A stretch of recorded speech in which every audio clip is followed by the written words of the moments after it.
Assalamualaikum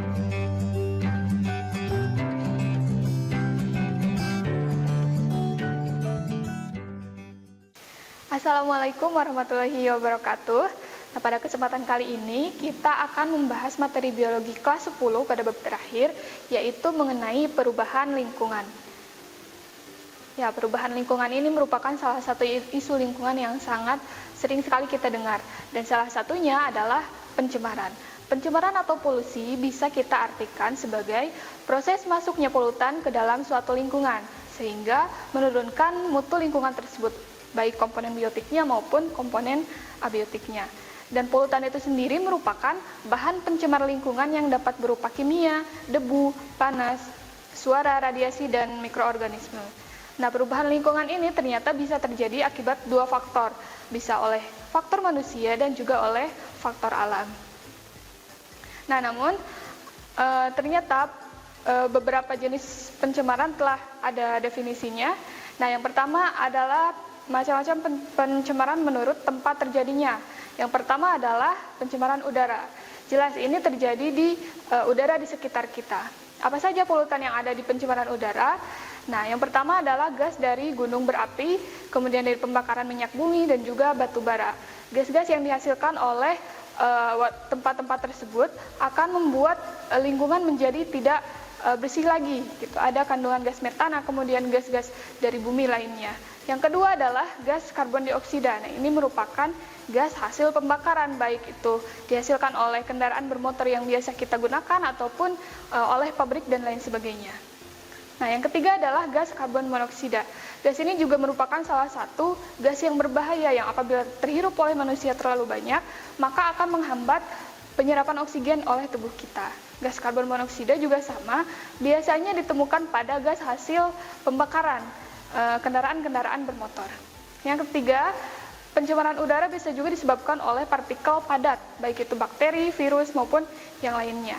Dan yang terakhir, penyebabnya adalah radioaktif. Dampak dari pencemaran udara tentu saja menyebabkan penyakit degeneratif, kemudian selain itu bisa juga menghalangi pemandangan, ya, menghalangi atau jarak pandang kita menjadi sangat kecil gitu ya. Nah, yang kedua adalah pencemaran air, tempatnya di air, dan polutannya adalah yang paling utama biasanya merupakan limbah industri.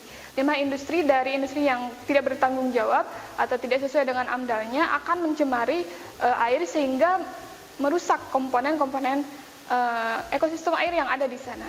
Nah, selain itu, pencemaran air juga disebabkan oleh sampah organik dan juga bahan kimia untuk pertanian, seperti insektisida maupun pestisida yang lainnya. Nah, dampaknya tentu saja membunuh kehidupan akuatik dan juga terestrial. Jadi tidak hanya ikan-ikan saja yang bisa mati, tapi keadaan di tanah kita juga akan semakin tidak baik lagi. Yang ketiga adalah pencemaran tanah. Biasanya disebabkan oleh sampah plastik, deterjen, dan juga bahan kimia yang dihasilkan dari pertanian.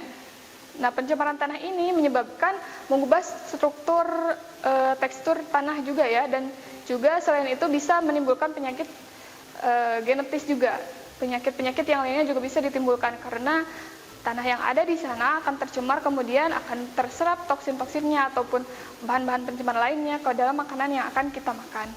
Nah, yang terakhir adalah pencemaran suara. Pencemaran suara ini biasanya disebabkan oleh frekuensi suara yang melebihi ambang batas dengar manusia. Dan ambang batas dengar manusia itu ada pada audiosonik atau suara yang bisa kita dengar gitu ya, ada pada 20 sampai 20 ribu Hz.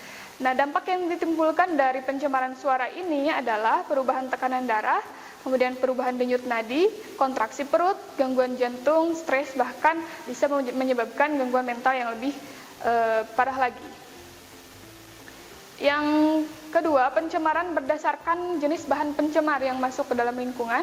Nah, ada yang pertama pencemaran kimia. Biasanya polutan yang bisa menyebabkan pencemaran kimia ini adalah zat radioaktif, logam, pupuk, pestisida, deterjen, minyak, dan banyak bahan-bahan kimia lainnya yang sangat berbahaya.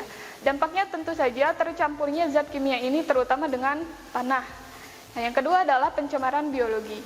Biasanya berasal dari polutan berupa mikroorganisme, baik itu bakteri, jamur, bahkan virus sekalipun. Nah, dampaknya adalah menyebabkan iritasi seperti gatal, kemudian menghambat penyerapan nutrisi yang ada di dalam tubuh kita, dan lain sebagainya. Nah, yang ketiga adalah pencemaran fisika, biasanya disebabkan oleh polutan berupa kaleng, botol, plastik, dan juga karet. Dampaknya adalah berubahnya pH tanah karena polutan yang sulit terurai tersebut. Nah, upaya pelestarian lingkungan dengan cara pencegahan terhadap pencemaran lingkungan bisa dilakukan dengan 3 cara. Yang pertama secara administratif, tentu saja secara administratif ini lebih ditujukan kepada pemerintah. Contohnya adalah dengan keluarnya undang-undang tentang pokok pengelolaan lingkungan hidup yang biasanya dikeluarkan oleh Presiden Republik Indonesia. Yang kedua adalah secara teknologis. Nah, upaya pencegahan pencemaran lingkungan dengan cara ini ditempuh dengan mewajibkan pabrik untuk memiliki unit pengolahan limbahnya sendiri. Sehingga limbah-limbah yang ada dari sana akan bisa dikelola oleh sendiri dan saat masuk ke lingkungan, limbah tersebut sudah bersih kembali. Nah, yang ketiga adalah secara edukatif dengan cara melakukan penyuluhan terhadap masyarakat yang ada di sekitar bahwa menjaga lingkungan itu sangat penting dan mencegah terjadinya pencemaran yang lebih parah lagi. Nah, selanjutnya parameter pencemaran lingkungan. Parameter ini adalah ukuran atau benda yang digunakan untuk mengukur sejauh mana pencemaran yang ada di lingkungan kita ini terjadi. Parameter ada 3 jenis yang utama. Nah, yang pertama adalah parameter kimia. Biasanya parameter kimia ini digunakan untuk mengukur bahan-bahan kimia seperti kadar karbon dioksida, kemudian pH, keasaman, kadar logam, dan masih banyak lagi. Contoh dari penggunaan parameter kimia ini adalah pengukuran pH air, kemudian kadar karbon dioksida, dan juga kadar oksigen terlarut. Nah, yang kedua adalah parameter fisik, digunakan untuk mengukur benda-benda fisik atau sifat-sifat fisik ya, sifat-sifat fisik dari ya sesuatu yang ada di sekitar kita. Contohnya adalah warna, bau, suhu, kekeruhan, dan juga radioaktivitas. Yang ketiga, parameter biologi, mengukur mikroorganisme dengan menggunakan misalnya bakteri E. coli, kemudian virus, bentos, dan juga plankton. Nah, sekian saja untuk materi dari perubahan lingkungan. Semoga bermanfaat. Wassalamualaikum warahmatullahi wabarakatuh. Kunjungi sosial media lainnya seperti website kami di pkbmalfata.com, Facebook PKB Malfata Mananjaya, Instagram PKB Malfata _official. Dan terima kasih telah klik video ini. Jangan lupa like, comment, share, and subscribe untuk menunjukkan dukungan kamu terhadap channel ini. Enjoy the video PKB Malfata.